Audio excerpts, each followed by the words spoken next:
The banshee used to follow death, like, you know. Supposed to be always. My sister now up next door, Fogarty's lived next door to her, and they always said that the banshee followed different families. Yes, you know, the Fogarty, the banshee. But and they really believed it. Yeah. And but nights before a person died, they heard the banshee.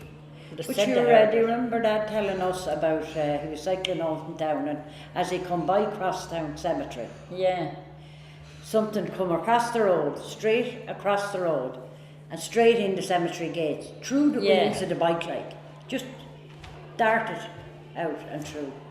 And he jumped off the bike, but he didn't know what had happened. He said his hair stood on his head, like, but he come out to Castlebridge, and when he got out, wasn't it his sister? It was only after dying. Mick Neville's wife was Mick Neville's wife, yeah.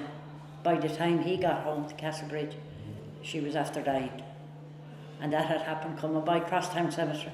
I was told that the banshee followed the Fogartys. Yeah, that's right. And Lizzie said to me that night, you'll always know when Jim Fogarty is going to die.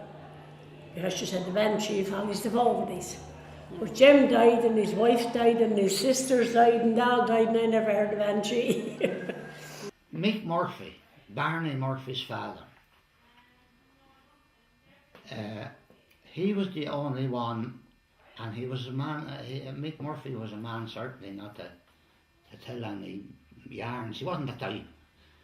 But he heard the crying, and I think it was his father was dying, or mother, I don't know. But he heard this crying in the field opposite, and he went out, and he looked. He said there was nothing in the field. There was nothing, no growth on the ditch or anything. But the crying was there, and he could hear the crying, you know, but he couldn't see anything. He couldn't see anything. But whatever it was, Mick was telling a true story, because he wouldn't, you know, he wasn't the type of a man to make up anything, you know. I remember there was my great granddad who was dying. The man who was working there was telling me this, and he said he used to leave Kilcurl to go over to Ballyhoo. Them was the two places. One was where the brother was living. This was his sister was dying in Ballyhoo, and this Paddy the workman, you knew Paddy Murphy. Oh yeah. Down in Castlebridge. Yeah, that's right. Yeah. So he said as he had across the main road, and he was going up the brow, he heard a banshee, and the banshee came. He said all along the same with him, and when he got into the haggard, the banshee disappeared, and when he went up, she was dead. Well, I heard John Sunderland saying he did see her up in Kilcar, and she was big hair, big comb, and she combed her hair. And I think they're John. I don't know, but she was always come. She followed some families. Yeah. Same as, and not come to the door for others. Yes. That's about you here.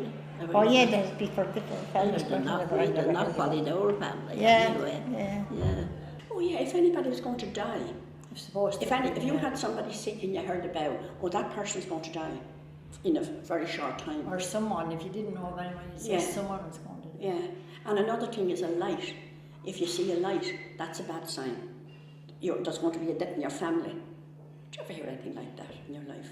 Stupid. And I know a fella did see lights, and every time he saw the light, there was a death in the family. See, this is it, you see. There was coincidence with them, I suppose. My forefathers' families, the bow was supposed to have followed them. And their version of what the bow was a little small woman combing her hair. Tiny, tiny woman. And she'd give three,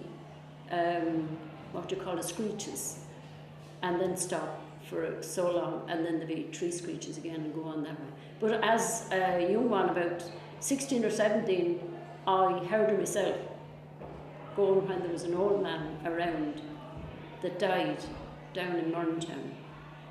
There was a brick fell down, with big open chimneys that time, and he was sitting in under the fire in under the chimney, and the brick came down, hit him and killed him. That was about 8 o'clock one lovely moonshiny night. I can remember it as if it were only yesterday. Wow. And I remember my father calling me out to listen to the bow going up the road, up the Duncannon line. went straight down the Murntown Road. And we heard in half an hour after that man was dead. Well, that's what my father used to say. Like, you know, if you found a comb and it belonged to the banshee, You weren't allowed to pick it you up. weren't allowed to, if you saw a comb, to leave it there. Yeah, I You heard know. that too. Don't ever pick up, we were warned never to pick up the comb. Because I lived down, I mean, mother maintained she'd seen the bow crossing, rising in the sky and going over the graveyard, but we were afraid, we were in. Yeah. But she said never pick up a comb off the road, it could be belonging to the bow. They believed in the bow. Well, if you saw the bow, or heard the bow, and you saw this comb on the ground, you should be told to go on the ground. And if you pick that up, you'll either lose your arm or your arm will become stiff and you won't be able to move it. And there was supposed to be a child picked it up one time. And she lost both her arms. And she only lived a few weeks or something. The only thing I ever heard about the comb was never take up a comb, because it could have been the bow that lost the comb following some family. And if you took the comb, that the bow would never rest until that comb was left back out wherever she could get it. And I heard another story about a family that there was an old man. He was very nearing death, like he had been in agony for a couple of days. And around 11:15 on one night, he sort of got great strength, sat up in the bed, and he said, "Oh, she's coming for me now."